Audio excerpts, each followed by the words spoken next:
जबरदस्ती का हाथ मत उठाओ भैया, हाथ मत उठाओ, हाथ मत उठाओ। आज के बाद सुनना, आज के बाद याद रखिएगा, इतना भी नहीं बता रहा हूँ मैं, है ना। भारतीय जनता पार्टी के लोग हैं, भारतीय जनता पार्टी के कार्यकर्ता हैं, ये निश्चित रूप से उनकी बात से लग रहा है और वो गाली गलौज से लग रहा है। आप नहीं देखा होगा वीडियो तो मैं आपको भेज। आदर्श आचार संहिता में ऐसे आदर्श भरे वीडियो देखने को मिलेंगे ऐसा हमने नहीं सोचा था, और ऐसे वीडियो में ऑडियो सुनने को मिलेंगे ऐसा तो कतई नहीं सोचा था। नमस्कार, मैं सीमांत हूँ। केपी न्यूज़ देखना शुरू कर चुके हैं आप। विधानसभा चुनाव का बिगुल बज चुका है 2023, और उसी के साथ आचार संहिता का ऐलान भी हुआ जब तारीख तय हुई चुनाव की। आचार संहिता के ऐलान के बाद लगातार पुलिस गश्त करती नज़र आई। वहीं 1.5 दिन भी अभी पूरे नहीं हुए थे आचार संहिता को लगे कि एक नया मामला सामने आया सेक्टर 7 में। सेक्टर 7 दरअसल क्या होता है, आचार संहिता में नियम है। नियम ये है कि जो भी नेताओं के होर्डिंग्स हैं और पोस्टर हैं उन सबको हटाया जाएगा। जो भी पोते गए हैं, जैसे दीवारों पर पुताई की जाती है उनके नाम के, जिंदाबाद के नारों के, उन सबको मिटाया जाता है। तो वही काम निगम के कुछ कर्मचारी जो है सेक्टर 7 अंडर ब्रिज के आसपास कर रहे थे। उसी दौरान वहाँ पर कुछ असामाजिक तत्व वहाँ पहुँचते हैं और जिस पर्टिकुलर में क नेता के, ख पार्टी के नेता के, ऐसा मैं कुछ नहीं बोलूँगा क्योंकि चाहे वो कांग्रेस का हो चाहे वो बीजेपी का हो, कोई भी नेता हो, किसी का भी अगर वहाँ पर चस्पा है तो उसे हटाया जा रहा था निगम के कर्मचारियों द्वारा। और उसी दौरान वहाँ पर कुछ असामाजिक तत्व गुंडे पहुँचते हैं। पहुँचने के बाद वहाँ पर उन निगम कर्मचारियों से मारपीट करते हैं। मारपीट करने के बाद मामला इतना बढ़ जाता है कि मामला बढ़ते बढ़ते थाने पहुँच जाता है कोतवाली। कोतवाली में आने के बाद टीआई साहब से हमने बात करने की कोशिश की, तो उसकी भी एक क्लिप आपको दिखाते हैं कि टीआई साहब ने क्या कहा। इस सेक्टर 7 ओवरब्रिज के पास का मामला है। यहाँ पर नगर निगम के कर्मचारी वहाँ पर लगे बोनर पोस्टर को आचार संहिता मिटा रहे थे। तो इसी दौरान 2 लोग गाड़ी से आए, उनके साथ बदतमीजी करने लगे और उनके साथ मारपीट हुई। तो इसी उनको लाकर अभी यहाँ रखा गया है। तो उनके खिलाफ क्या धारा लगा है? अभी कार्रवाई की जा रही है। ये आपने सुना कि कोतवाली के जो टीआई हैं उन्होंने किस तरह बयान दिया, और उसके बाद अब आपको सीधे ले चलते हैं सेक्टर 5, जहां पर शहर के जो महापौर हैं नीरज पाल, चूँकि निगम उनके क्षेत्र में आता है, अंडर आता है, तो सारे कर्ता धर्ता के रूप में उनको माना जाता है। अब निगम के कर्मचारी चूँकि थाने पहुंचे थे रिपोर्ट दर्ज कराने के लिए, रिपोर्ट दर्ज भी हुई है। उसके बाद प्रेस कॉन्फ्रेंस हुआ। प्रेस से मुखातिब होते हुए महापौर नीरज पाल ने उन तमाम नियमों के बारे में बताते हुए ये बताया कि जो कर्मचारी थे वो आचार संहिता लगने के बाद अपने नियमों के पालन करते हुए उन तमाम चीज़ों जो दीवारों पर लगी हुई थी, जो होर्डिंग्स थे, जो पोस्टर बैनर थे, उसे हटा रहे थे।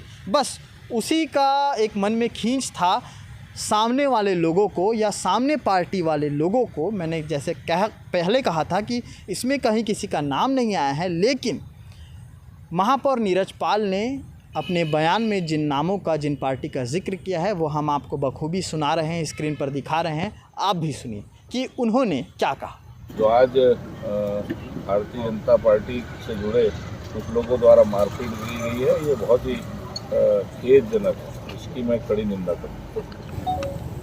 प्रेस कॉन्फ्रेंस के माध्यम से मैं शहर के सभी राजनीतिक दलों से अपील करना चाहता हूँ कि इस तरह की जो आज एक घटना हुई है दोपहर में, ऐसी कोई भी घटना से बचें। और दल के जितने नेता हैं उनसे भी, सभी से मैं अपील करना चाहता हूँ एज ए नगर निगम भिलाई महापौर कि कर्मचारियों का काम अपने सीनियर अफसरों का आदेश का पालन करना है। आज जो जिला प्रशासन शासन का जो आदेश था उसके तहत जो संपत्ति विरूपण जो कार्रवाई चल रही है कल से, उसके तहत हमारे निगम के कुछ लोग गए थे जिनके साथ आज मारपीट हुई है निगम कर्मचारियों के साथ। दोपहर में वो सभी कर्मचारी आए थे अभी थोड़ी देर पहले।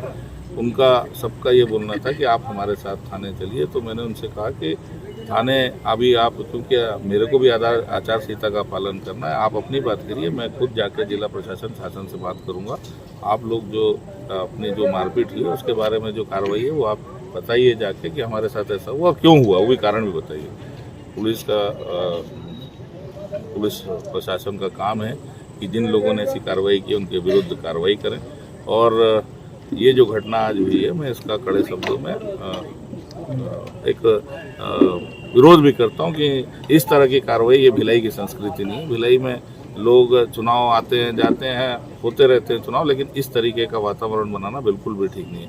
अभी जो चुनाव की शुरुआत हुई है, आने वाले समय में हम सभी को इस बात का ध्यान रखना है। आचार संहिता से आप बंधे हैं, निगम कमिश्नर तो बंधे नहीं, उन्होंने क्या एक्शन? सभी लोग बंधे हैं। आप नहीं, उन्होंने इस पे एक्शन क्या मेरी लिया? बात, अब वो क्या एक्शन लिया है तो वो बताएंगे। मैं अपनी बात कर सकता हूँ और आप जो बोल रहे हैं निगम कमिश्नर नहीं बने, ऐसा नहीं। कोई भी आदमी जो इस छत्तीसगढ़ में रहता है, ये खाली कोई एक पर्टिकुलर किसी जनप्रतिनिधि के लिए नहीं है, सभी के लिए, सभी के लिए है। अधिकारियों के लिए भी उतना ही उनका जो नियम जो है आचार संहिता के अंतर्गत, जो एक प्रशासनिक अधिकारी को करना है, एक कर्मचारी को करना है, सबके अपने रूल्स, अपने रेगुलेशन है, अपने नियम, सबको उसका पालन करना, और उससे बाहर जाके कोई भी काम नहीं कर सकता।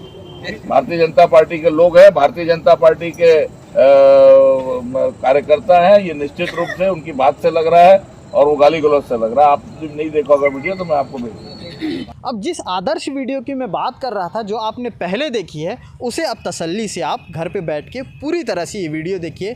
3 क्लिप का वीडियो आया है, तीनों क्लिप किस तरह से हैं, भीतर जो बातचीत है वो इतनी ज़्यादा आदर्श है कि हम आपको उसके जो बोलने के तरीक़ों से अवगत नहीं करा सकते, इसलिए हमने इसमें बैकग्राउंड में म्यूज़िक डाल रखा है। लेकिन आचार संहिता लगने के बाद और चुनाव के नज़दीकी में कुछ ही दिन हैं और लगातार पहला ये मामला सामने आया है। देखते हैं आगे और कितने मामले आते हैं और कितने मामलों पर पुलिस शिकंजा कसती है और कितने मामलों पर प्रेस कॉन्फ्रेंस होता है। तो जुड़े रहिए हमारे केपी न्यूज़ के साथ। लगातार हम आपको पॉलिटिकल अपडेट्स के साथ साथ इस तरह की जो खबरें हैं उससे भी रूबरू कराते रहेंगे।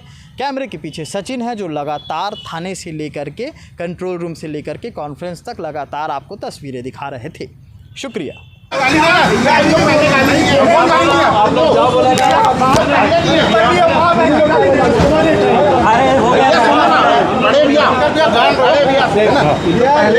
नहीं दिए भैया, माँ कसम बता, मैं पहले